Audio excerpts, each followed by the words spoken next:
홍신자 네이버 지식백과. 나는 누구일까라는 물음 앞에 아, 내가 춤에 정말 소질이 있는 사람이었구나.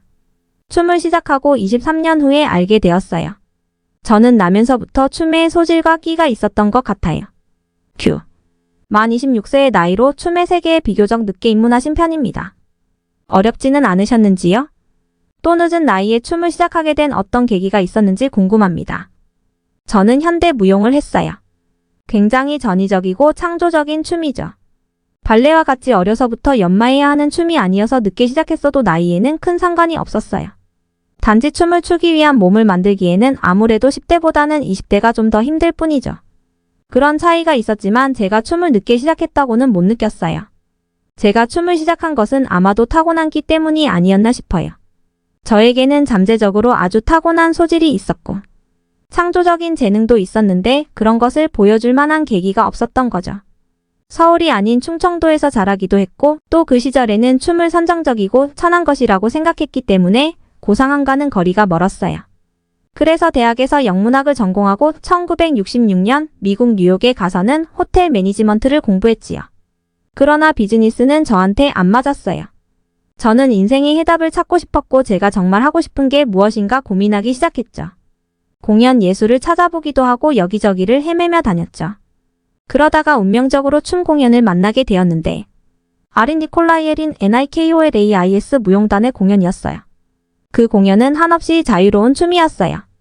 저는 그걸 보면서 아, 나도 춤을 추고 싶다. 춤을 춰야 되겠다는 강렬한 욕구를 느꼈고 그때부터 춤에 대해서 연구하기 시작했어요. 어디서부터 시작해야 하는지, 어떤 춤을 출 수 있는지에 대해서 말이죠.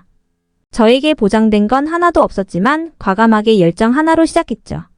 처음 무용학원을 찾아갔는데 제 나이를 물어보고는 사람들이 고개를 저었어요. 이미 몸이 굳을 대로 굳은 나이라고 본 거죠. 그러나 포기하지 않고 그 사람들을 설득한 끝에 겨우 허락을 받았어요. 그리고는 무용가가 아닌 운동선수처럼 연습을 했어요. 연습의 강도가 너무 강해 밤만 되면 늘 녹초가 되어 걷지도 못할 정도였죠. 정말 열심히 연습을 했어요. 그렇게 23년 지난 뒤에 아, 내가 춤에 정말 소질이 있는 사람이었구나 라는 것을 알게 되었어요. 돌이켜 생각해보면 저는 나면서부터 춤의 소질과 끼가 있었던 것 같아요.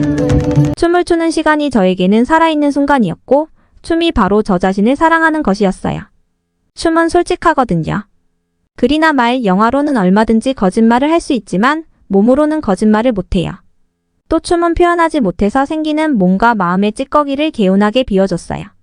타인과 소통하고 그들로부터 인정받는 길이기도 했고요. 큐. 제레라는 첫 작품으로 호평을 받으셨습니다. 그 작품에 무엇을 담아내셨나요? 첫 작품인 제레 MOURING, 1973년은 한국 전통의 제레시계. 자신의 모든 트라우마를 풀어낸 작품이다. 홍신자 선생은 이 작품을 통해 자신의 이름을 알렸고 주목을 끌었지만 제레를 통해 자신의 모든 것을 떠나보냈기 때문에 다시는 공연하지 못할 것이라고 했다. 제레는 제 자신이 녹아든 작품으로 일종의 치료과정 같은 거였죠. 잠재되어 있던 의식이나 늘 표현하고 싶었던 영역들, 제 안에 억눌려 뭉쳐있던 모든 것이 첫 작품에 나타났다고 생각해요. 제레를 통해 한국 여성으로서 19만 4,050년대를 살아가며 느낀 억눌림, 전쟁의 비극과 같은 응어리들에다 한국적인 제의식을 가미하면서 한꺼번에 내면을 표현하게 된 거죠. 그래서 무척이나 강렬한 장면들이 많았어요. 진실하고 깊이 있는 그런 표현들로 인해 관객들도 감동해서 움직일 수밖에 없지 않았나 생각해요. 저에게는 너무나도 당연하게 사회적으로 억눌렸던 내면이 쏟아져 나올 수밖에 없었던 작품입니다. 사실 처음 작품을 올릴 때는 두려움도 있었어요. 반응이 좋지 않을까 걱정도 되고 이상한 춤을 추는 사람이라고 생각할까봐 자신감도 없었죠. 개인적으로 제레 공연을 이제 다시는 할 수 없을 것 같아요.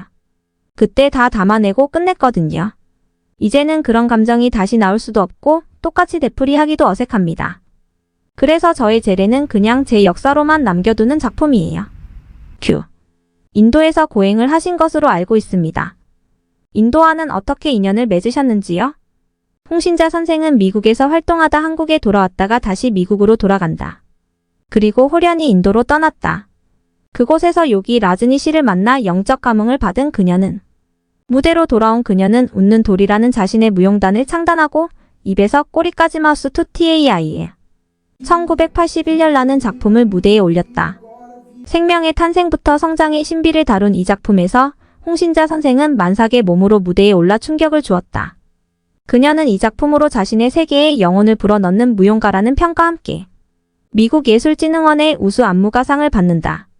한국에서 작품 활동을 하는 동안 제 작품이 검열을 받은 적이 있어요. 1970년대는 음악도 자유롭게 들을 수 없었고 미니스커트도 못 입고 머리도 맘대로 기르지 못했거든요. 제 작품도 그런 강압적인 시대 속에서 여러 차례 제재를 받고 나니까 한국은 나의 예술 세계를 마음껏 펼칠 곳이 못 된다는 생각이 들더라고요. 그래서 한국과는 이별해야겠다고 마음을 먹었죠. 결심 끝에 1975년에 다시 한국을 떠나 미국으로 갔어요. 거기서 계속 작품 활동을 하면서 정상에 올라서게 되고 그러면서 자신감이 붙기 시작했습니다. 아, 나는 이제 하기만 하면 되는구나 라고 생각했죠. 그런데 바로 그 시점에서 무용에 대한 제 도전이 끝나버렸어요. 정상에 서니까 더 이상 도전 정신이 생기지 않은 거죠. 그리고 나는 누구인가? 늘 추구해오던 내 모습은 무엇이었나를 찾아보고 싶어졌죠. 무용 분야에서는 이미 도전이 끝났다고 생각하니까 평생 다시 안 해도 좋다는 생각이 들었어요. 주변 사람들은 무용가로서 가장 높은 곳에 서 있을 때 갑자기 떠난다며 말리곤 했죠. 그러나 저는 진정한 자유와 꿈을 찾고 싶었어요. 그래서 원점에서 시작하는 마음으로 인도에 갔고 그 후 무한 고행이 시작되었죠. 그곳에서 오쇼 라즈니시와 니사르가다타 마하라지라는 스승을 만났어요. 두 스승 밑에서 정말 한순간도 놓치지 않고 나는 누구인가란 물음에 대한 답을 얻기 위해 정진했어요. 그러다 보니까 제 나름대로 해답을 얻었고 그곳에서의 도전도 끝이 났죠. 그 후부터는 특별한 걸 하려고 하기보단 그냥 하고 싶은 걸 해보자고 생각했어요. 그러다 보니 사랑하는 사람도 만나게 되었고 아이도 갖게 되었고 그런 과정을 통해서 다시 제 삶을 받아들이기로 했어요. 그때가 40대 초반이었는데 저에게는 굉장히 중요한 또 하나의 도전이 되더라고요. 이성을 만났다, 사랑을 만났다, 아이를 가졌다. 이 모든 게 그냥 받아들인 것처럼 보여도 저에게는 대단한 도전 중에 하나였어요. 큐. 그리고는 다시 한국, 여기 경기도 안성시 죽산으로 오시게 되었습니다. 제가 그러고 나서 다시 뉴욕에서 작품 활동을 하게 됐어요. 그곳에서 존 케이지와 백남준 선생을 만났는데 그건 역시 저에게는 또 하나의 행운이었죠. 좋은 분들을 만나 함께 작업하면서 바쁘게 살았어요. 그러던 어느 날 한국이 다시 그리워지더군요. 특히 흙이 그립더라고요. 한국의 자연과 흙 냄새를 맡고 싶고 밟고 싶고 만지고 싶고 그러다 보니 한국에 있는 시골로 내려가 흙 속에서 살고 싶다는 생각이 들었어요. 그래서 또 모든 것을 내려놓았죠. 존 케이지, 백남준, 뉴욕 무용 컴퍼니 모든 것을 다 내려놓고 죽산으로 왔어요. 사람들이 많지 않고 찾아오기 힘든 곳에 머물고 싶었거든요. 저에 대한 관심이 있거나 제가 공부했던 춤의 세계, 명상의 세계에 관심 있는 사람들은 힘든 곳이어도 찾아올 거라고 생각했어요. 그렇게 찾아오는 사람들과 자꾸 은밀한 작업을 하고 싶다는 생각으로 죽산에 머물게 되었어요. 죽산에 머물던 1993년 자유를 위한 변명이라는 책을 출판했는데 제 자신을 뛰어넘어 쓴 자서전이었어요. 그런데 생각지도 않게 큰 인기를 얻었어요. 그 여파로 사람들이 몰려오는데 도망가고 싶을 정도였어요. 그래서 몰려오는 사람들과 죽산에서 야외 축제를 해야겠다는 생각을 했죠. 형식화된 공연의 모습을 다 벗어버리고 인연이 닿았던 모든 사람들을 대상으로 자연 속 작은 무대에서 축제를 해야겠다는 발상을 하게 된 거예요. 그렇게 시작된 축제가 매해 이어져 16회까지 지속됐어요. 지금은 멈췄지만 오랜 시간 이어졌죠. 사실 안성에서는 우리가 환영을 못 받았어요. 지역색이 아주 강한 곳이거든요. 안성에서의 축제는 그만두게 되었지만 이곳에서 열린 축제의 영향이 전국 지방 곳곳으로 퍼져 정말 보기 어려운 축제가 계속 열렸고 많은 사람들에게 영향을 주었죠. 정말 대단했어요. 지금은 각 고장마다 축제가 열리지 않은 곳이 없으니까요. 큐. 시기별로 선생님의 춤에도 변화가 있었죠. 제례 이후 가장 큰 의미를 부여하고 싶은 작품이 있다면요? 순례 필그러머지. 1998년작. 1998년에 리메이크된 이 작품은 2008년까지 15개국을 돌며 공연되면서 표현주의적 요소가 가미된 미래지향적인 작품이라는 호평을 받았다. 기존의 순례에서 사용되었던 음악과 의상, 조명이 새롭게 보완되었다. 구도의 길을 가는 여정을 담은 순례라는 작품이 있어요. 삶을 구원과 깨달음을 찾아가는 순례의 여정으로 표현한 철학적인 작품이었는데 1997년 서울 세계공연 예술제에서 초연했을 때 춤의 개혁이라는 평을 받았어요. 보는 이들마다 감동하고 공감해 주었던 아주 호응이 좋았던 작품이었죠. 남미와 유럽에서도 공연했고 1998년부터 2008년까지 약 15개 국가를 순회하면서 관객과 언론으로부터 표현주의적인 요소가 가미된 미래지향적인 작품이라는 호평을 받았죠. 특히 남미에서는 무용을 많이 접해보지 않은 곳인데도 불구하고 감동적이라며 기립박수가 터져나오기도 했어요. 순례는 무용이나 예술에 대한 조예가 깊지 않아도 시각적, 청각적, 감정적으로 만족할 만한 공연을 만들 수 없을까라는 고민을 하다가 만들게 됐어요. 그래서 그 작품을 국내뿐 아니라 국외에서도 공연했던 거고요. 솔직히 제가 그렇게 멋진 사람은 아닌데 나 같은 사람도 할 수 있다는 것을 보여줬다는 이유로 주변에서 좋게 평을 해주더군요. 저는 나이 먹어도 할 수 있다는 것을 보이고 싶었고 계속해서 변화를 추구하며 살아왔어요. 누군가가 저를 한마디로 정리해 주더군요. 홍신자는 무용을 오픈시킨 사람이라고. 큐. 선생님은 웃는 여자라고 불리실 만큼 얼굴에 웃음이 배어 있어요. 그 웃음에 단순히 즐거운 상태를 넘어선 어떤 또 다른 의미가 있는지요. 3년간 구도 생활을 한 후에 제 나름대로 깨달음이 왔을 때 며칠을 무한히 웃었어요. 어느 순간 웃음이 절로 나오더군요. 그때 아 사람은 살면서 웃을 수밖에 없구나 하고 깨달았지요. 사실 저는 심각하게 고민하는 걸 싫어해요. 제가 웃는 것을 좋아해서인지 웃는 사람이 진정한 삶을 사는 것이란 생각이 들어요. 어떤 의미로든 웃음은 좋은 거니까요. 사실 웃음에는 비아냥거리는 웃음도 있고 기가 막힌 웃음도 있지만 대부분 즐거울 때 웃잖아요. 웃음이란 참 끝이 없는 것 같아요. 그래서 저는 모든 것을 그냥 웃음으로 표현해요. 너무 실망스러울 때도 웃어버리고 즐거울 때도 웃고 화가 날 때도 그냥 웃어요. 그래서 제 작품에는 항상 웃음이 있어요. 우리 회사 이름도 웃는 돌이라고 지었어요. 웃는 돌이라는 말은 제가 1990년 초에 한국에 와서 지었는데 그 후로 여기저기서 웃는이라는 말을 붙여서 상호를 많이 짓더라고요. 좋은 걸 따라 해주니까 좋았어요. 큐. 웃는 돌이라는 무용단에 대해 좀 더 말씀해 주세요. 인도의 명상 수업에서 홍신자 선생은 웃음을 얻었다. 세상의 모든 것들이 웃음으로 해석된다고 생각한 것. 이후 그녀는 미국과 한국에서 웃는 돌 래핑 스톤이라는 이름의 무용단을 설립하고 자신의 인생 역정을 에피소드로 묶은 웃는 여자 더 우먼 래핑 2001년라는 작품을 내놓았다. 웃는 돌 무용단은 뉴욕에 있을 때 설립했어요. 우리나라가 중국과 수교를 맺기 전인 1989년에 현대무용으로서는 처음으로 중국에 초대되어서 공연했었죠. 그래서 한국에 돌아와서도 그 명성이 이어질 줄 알았는데 저에게는 그럴 만한 배경이 없더라고요.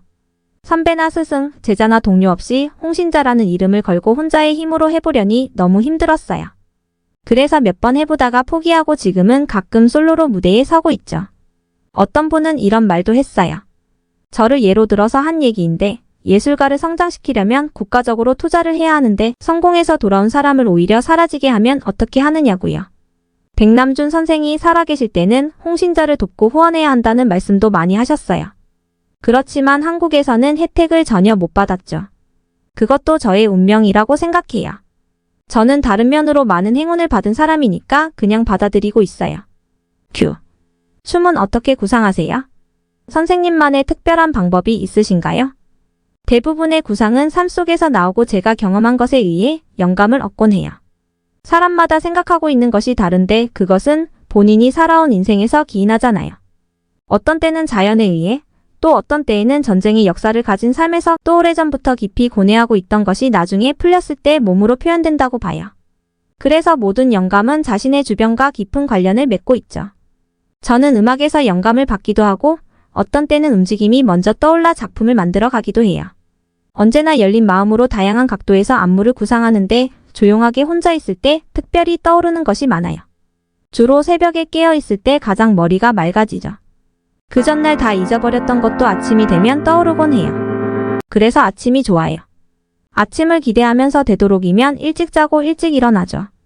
우리는 세상과 어떤 관계를 맺고 있는가? 사람들은 떠나야 할 때 잃어버리는 것만 생각하고 새로운 세계와의 만남은 생각하지 못해요. 새로운 곳에 가면 새로운 삶이 있고 또 새로운 것을 쌓기 마련인데 말이죠. 큐. 명상이란 무엇일까요? 사람들은 생각하고 사는데 익숙해져서 자기가 생각하고 있는 줄도 몰라요.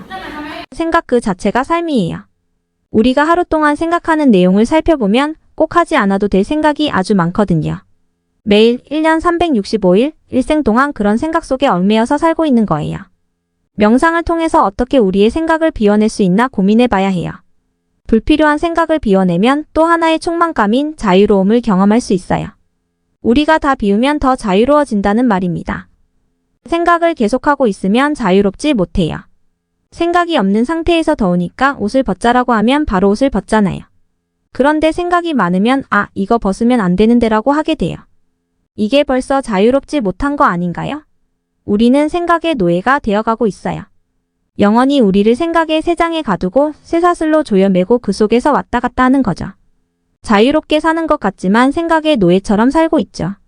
큐. 비우고 떠남으로써 얻을 수 있는 것은 무엇일까요? 저는 항상 떠날 수 있다는 마음을 가지고 살아요. 떠나고 싶을 때 떠나고요. 그런데 사람들은 떠나야 할 때 잃어버리는 것만 생각하지 새로운 세계와의 만남은 생각하지 않아요. 얻는 것은 생각하지 못하고 잃어버리는 것만 보죠. 새로운 곳에 가면 새로운 삶이 있고 또 새로운 것을 쌓기 마련이잖아요. 저는 떠나는 것에 대한 기대가 많아요. 그래서인지 남겨진 것에 대한 아쉬움이 없는 편이죠. 큐.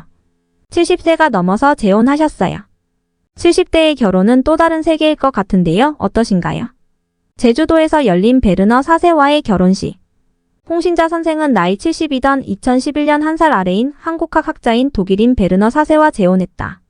서로 영감을 주고 좋아하고 편하니. 나이는 문제가 아니라는 두 사람은 제주도 돌문화공원에서 퍼포먼스를 겸한 혼례식을 올렸다. 저는 우주가 움직이고 만물이 움직이는 자체를 춤으로 보고 싶어요. 남녀가 만나 결혼하는 것도 우주의 조화이고 자연의 이치라고 생각해요. 그러면 결혼도 춤이라고 볼 수 있어요. 정지된 상태가 아니잖아요. 결혼도 춤을 추어야죠. 그래서 춤추듯 아름다운 놀이를 하는 것처럼 결혼식을 올렸어요. 결혼한 뒤 제 춤이 달라질지도 모른다는 말도 있었지만 그러면 어때요? 저는 현재 결혼 생활을 즐거워하고 있어요. 나이가 들수록 인생을 놀이로 보고 싶다는 생각이 들더라고요. 러브 이즈 플레이라고 하듯이 모든 것을 놀이 안으로 넣어 녹이고 싶어요. 요즘 결혼이 구속의 시작이란 견해를 가진 사람들이 많은데 굳이 결혼을 안 할 것은 뭐가 있을까요? 결혼이 구속이고 속박이라고 생각하는 것은 고정관념이죠. 결혼은 자유이고 평화롭고 아름답다고 정의를 내릴 수도 있잖아요. 그동안 혼자 오래 있었지만 그래서 불행하거나 파트너가 필요하다는 생각을 해본 적은 없었어요. 결혼을 다시 해야겠다, 하지 말아야겠다는 생각도 없었고요. 그런데 지금의 남편을 만나고 나서 같이 식사를 하고 대화를 나누고 여행을 같이 할 수 있는 게 혼자보다 더 좋다는 걸 느꼈어요. 그래서 프로포즈를 받았을 때 내 고정관념으로 거절하지 않고 자연스럽게 받아들였어요. 인생이 인간 본연의 모습을 찾아 떠나는 긴 순례의 과정이듯이 결혼도 저에게는 순례로 받아들여진 거죠.